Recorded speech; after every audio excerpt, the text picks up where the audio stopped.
Reit a Gareth, pwdin! So fi wedi cadw gorau chi tan y diwedd. Ni'n mynd i baratoi Meringue Mwyar. Reit, o'r cam cyntaf, baratoi'r compot cyn bod ni'n mynd ati i baratoi'r meringue. So, i fewn o'r sosban, gawn ni bach o fres, dwi'n mynd i ychwanegu y mwyar. So mae hyn i tymor nawr, mae'n hanterth, mae'n ddigonedd ar gael. So ar hyn o'r wythnos hyn nawr, mae digon i gael. So fydden ni'n gweud fewn i wythnos nesaf, fydden nhw drosto, achos maen nhw'n gynnar iawn lenni. Maen nhw'n gynnar iawn lenni. So fan hyn, mae dy fi ti ar 500 gram o fwyar. A dwi wrth y modd yn gasglu mwyar. Mae tipyn bach gyda ni ar y fferm. So at hwnna wedyn, dwi'n mynd i ychwanegu y 2 afal bramli wedi cael ei giwbio. So mae hyn wedi bod yn socio mewn dŵr a halen fel bod ni'n dal y lliw. So mae hwnna'n jyst yn mynd o'r sirni. Mae hwnna'n un o'r clasuron, wrth gwrs, afal a mwyar dion, yn dydi? Mae'n un o'r clasuron. Ie, mae'n gyfyniad arbennig o dda, yn dywe? Ydy. Mae amser yn gweithio. Reit, so wedyn, mae'r afal, mae'n lliw bach yn sir, so mae eisiau ychwanegu tua ryw 75 gram, sef 2 llawn llyfwrdd o siwgr bras. So mae hwnna'n mynd i lleihau, wrth gwrs, a mae hwnna'n mynd i fod yn berffaith yn y sosban bach yma. A falle bod eisiau ychwanegu bach o ddŵr. Mae gyd yn dibynnu faint o sydd sy'n yr afal a hefyd yn yr eiron. Ti eisiau cadw llygad arno fe, ie, pan mae'n coginio? So fel bod e ddim yn mynd yn sych, bod hwnna'n lleihau, wedyn diwhau, a bydde hwnna'n cymryd tua 10 munud i greu'r debyg iawn. Os gen i 10 munud. A dyma fe. Debyg iawn i hwnna. So chi'n gadael wedyn i oeri, a lle ni fwrw ati wedyn i ddechrau ar y meringue. So dwi wedi dechrau ar y broses o chwyrlio. So fan hyn, mae dy fi 3 gwen wy. So maen nhw'n cael eu chwyrlio, so maen nhw'n tipyn mwy ysgafn a tipyn mwy o swigod yn nhw. So ar y 10 wedyn, pwyth piau, dwi'n mynd i ychwanegu tua 75 gram o siwgr, so 50 gram neu 2 ounce ar gyfer pob wy. So mae'n rhwydd iawn i ddwblu neu lleihau. So chi'n gweld y swigod mae'n datblygu, hefyd y sglein yn datblygu ar wyneb yr meringue. Pam ti'n athio'r siwgr yn ar y bach, ta? Achos fe gallech chi whalu swigod sydd yn yr wy. Pwyth piau. A mae'n bwysig hefyd bod y gwen wy ar gyfer y stafell. Achos maen nhw'n chwyrlio mwy cadarn, a hefyd da chi'n cael tipyn mwy o faint o ddyfnder. So, a gyfer ni heddiw, fi'n credu bydda ni cyflymu y broses o ychwanegu'r siwgr. Fewn o! Fel bod ni... Ti'n swigod na beth bynnag. Gobeithio, mynd i cwpla y meringue yma fewn amser. A na beth ni'n arfer neu wedyn ni'n troi'r basin dros aelod, ond wyth ni byd o'n neud na heddi. So ni eisiau troi'r basin?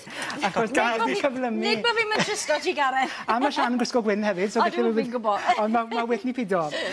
So, jyst bod e'n gadarn a bod e ddim yn symud yn y basin. Reit, so wedyn ni ychwanegu ansawdd, to iddo ar y cysylltiad o'r hydre. Mae da fi cnau cyll wedi cael ei rostio. So, ti ar 75 gram o hynna. A gyda llwy wedyn, llwy fetal, so ddim llwy bren, achos da ni wedi mynd i ymdrech i gymysgu'r swigod, yr air yma i fewn i'r meringue, so ni'n eisiau curo'r allan o'r wyau, ys bod yn debyg iawn i hwnna. So mae tin pobi o'mlaen ni, tin pobi 12 gyda 8 modfedd a draws. A na beth sy'n gallu digwydd yn y ffwrn, mae'r papur yn gallu dianc, mae'n gallu hedfan o amgylch yn y ffwrn, so felly er mwyn cloi yn ei le. Mae'n meringue ar y gwylod, a mae hwnna yn ein siŵr bod e'n mynd i unlle. So mae hwnna'n ei gloi. Hwna i gyd yn mynd ar yr hambwrg wedyn, Gareth? So byddwn ni'n rhoi wedyn mewn pentyrau, Sian. Dim rhoi yn y canol, ei wasgaru y 4 cornel, achos mae tipyn mwy haws ar gyfer i ddosbarthu o fewn yr fframwaith y tin. So jyst i annog, a wrth gwrs mae hwnna'n mynd i wasgaru yn gwres y ffwrn. Hyfryd. Iawn. Lyfli. A un effaith diwetha cyn bod yn mynd i'r ffwrn, di jyst yn mynd i greu effaith marmor gyda chydig bach o compot mwyar a gyda blaen y cyllell, byddech chi jyst yn ei grafu nôl ymlaen a mae hwnna yn greu'r effaith. Felly, pa mor hir mae'n di'r popty a pa wres? So hwnna'n mynd i'r ffwrn ar wres 150 Celsius, 300 Fahrenheit, 0 rhif 3, a mae'n mynd i gymeryd tua ar awr o amser, wedi chi'n troi'r gwres i ffwrdd, ys bod yn debyg iawn i hwn. Chi'n gweld yr effaith marmor fyna ar y copa. Nawr te. Ar ôl yn gwech, a ti'n talu fo? So mynd amdani, wedi gyfarid y papur, a nawr i mlaen at y llenwad. Ie, gyma i hwn. Right, so wedyn mae da ni hufen dwbl i gael ei chwyrlio. So mae hwnna'n mynd yn gynta. Ddim eisiau cyfri caloria fan hyn nawr. Ddim o gwbl, Sian. Pam bob tro, dwi eisiau dechrau rhyw diet, mae'r dillun yn pwdin yn dod i chwalu'r syniad yna. Ti eisiau gwybod pam bod popeth neis ac yn mynd y galoria yn y fe? Pam bod dim mwy o galoria mewn letys? O, maen nhw'n ddiflas, Sian. So mae'r compot wnaethon ni baratoi'n gynharach. So wedyn, dod hwn wedyn ar ei benner union i'r ffordd sy'n ei baratoi'r meringue mewn pentyrau. Achos fel bod ni'n amharu ar yr heina'n hufen yma ar y gwylod, so mae rhaid chi sirnu'r ffrwythau yn gweithio'n dda iawn gyda blas melys y meringue. Ti'n di rolio hwn, wan? Reit, so mae'r gamp yn ei droelli'r droellen.